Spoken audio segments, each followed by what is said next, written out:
Assalamualaikum warahmatullahi wabarakatuh. Selamat siang anak-anak. Oke, pada pertemuan kali ini kita akan membahas tentang identifikasi peluang usaha dan perencanaan produk kreatif. Mengenal ekonomi kreatif, industri kreatif, dan sektor usaha. Kini generasi muda akan menghadapi revolusi industri 4.0. Secara garis besar, ada 3 gambaran ciri-ciri era revolusi industri 4.0, yaitu yang pertama, inovasi dapat dikembangkan dan menyebar jauh lebih cepat dibandingkan sebelumnya. Yang kedua, penurunan biaya produksi yang marginal dan munculnya platform yang dapat menyatukan dan mengkonsentrasikan beberapa bidang keilmuan serta terbukti dapat meningkatkan output pekerjaan. 3. Revolusi secara global akan memiliki pengaruh besar dan terbentuk di hampir semua negara di dunia. Tantangan utama para wirausaha pada era revolusi industri 4.0 tersebut adalah VUCA World. Secara terperinci, VUCA dapat dijelaskan sebagai berikut. Volatil, yaitu perubahan kejadian yang sangat cepat dalam berbagai hal, seperti sosial, ekonomi, dan politik. Uncertain, yaitu sulitnya memprediksi isu dan peristiwa, baik yang terjadi saat ini maupun di masa yang akan datang. Kompleks, adanya gangguan dan kekacauan yang mengelilingi setiap organisasi. Dan yang terakhir adalah ambigu, yaitu beban berat realitas dan makna yang berbaur dari berbagai kondisi yang ada atau sebuah keadaan yang terasa mengambang dan kejelasannya yang masih dipertanyakan. 4 langkah persiapan untuk menghadapi VUCA yang direkomendasi oleh Prof. Andreas Raharso dari INSEAD dan dihubungkan dengan dunia usaha. 1. From best practice to next practice. 2. From beer to brief. 3. From know it all to learn it all. 4. From we are under threats to we have opportunities.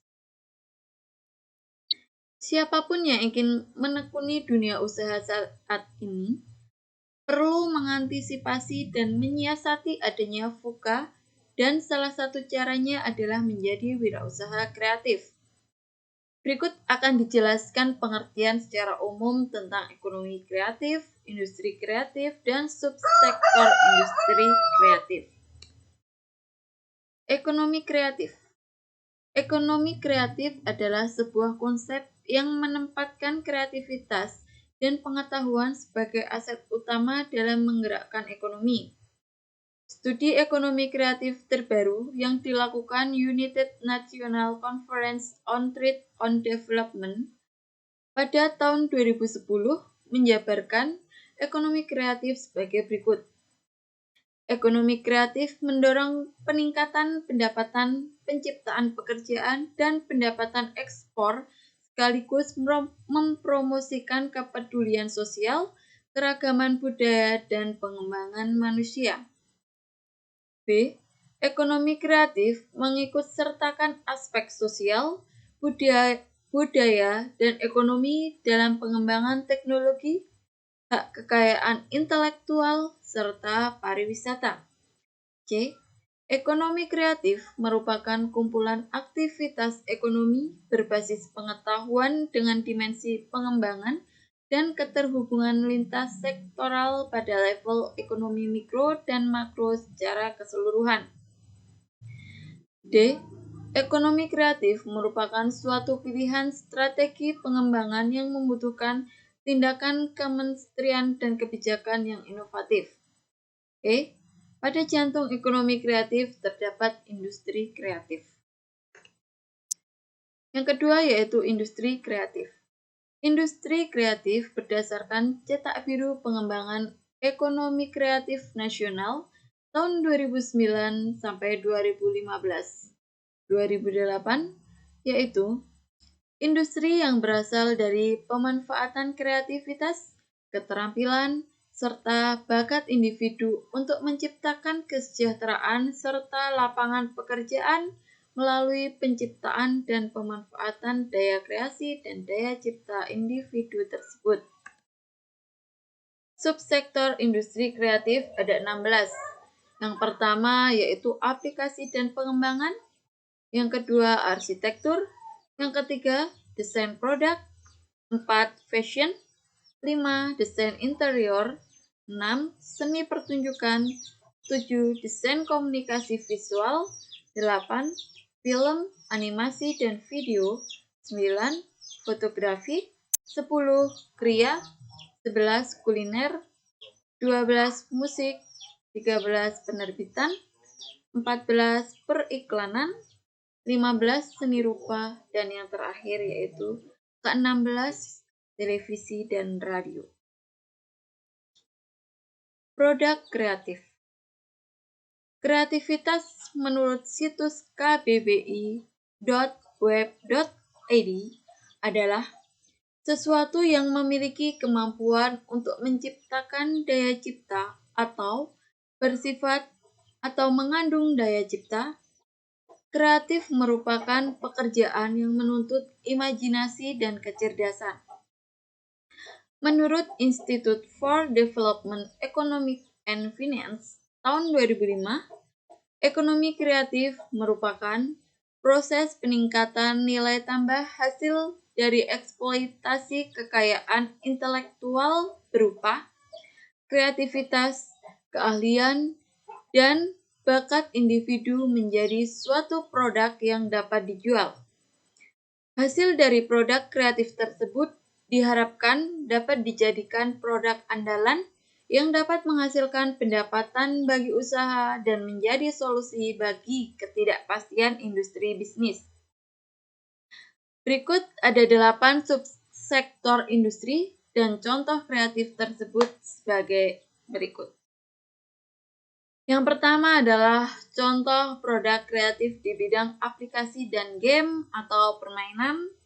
Yang kedua ada contoh produk kreatif di bidang desain produk.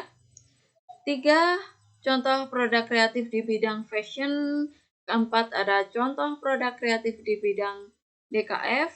Dan kelima ada contoh produk kreatif di bidang fotografi. Keenam bidang kria. Ketujuh bidang kuliner. Dan yang kedelapan bidang seni pertunjukan. Berikut. Ini adalah contoh dari produk kreatif di bidang aplikasi dan game atau permainan. Subsektor aplikasi dan permainan merupakan salah satu jenis industri kreatif berbasis teknologi. Industri aplikasi juga merupakan jenis industri yang menyajikan konten bermanfaat untuk penggunaannya. Di sini ada contohnya seperti Ruang Guru. Ruang Guru adalah aplikasi belajar online. Ada aplikasi belajar ngaji online.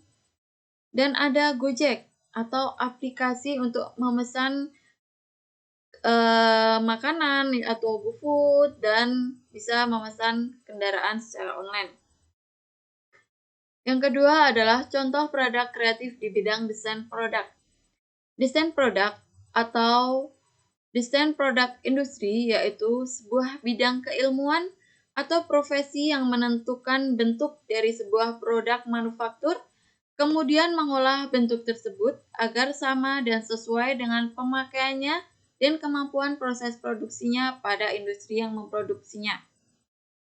Kelebihan desain produk industri adalah pada cara penciptaan sebuah ide dalam mendesain dan mengolah segala macam unsur kreatif serta membawa ke tahap selanjutnya.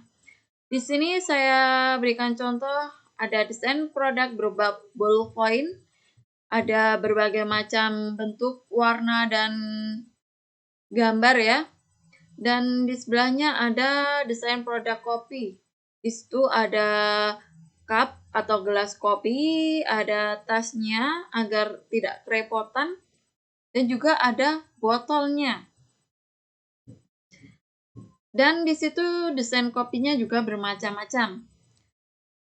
Dan berikutnya ada desain produk pasta. Ini unik karena pastanya itu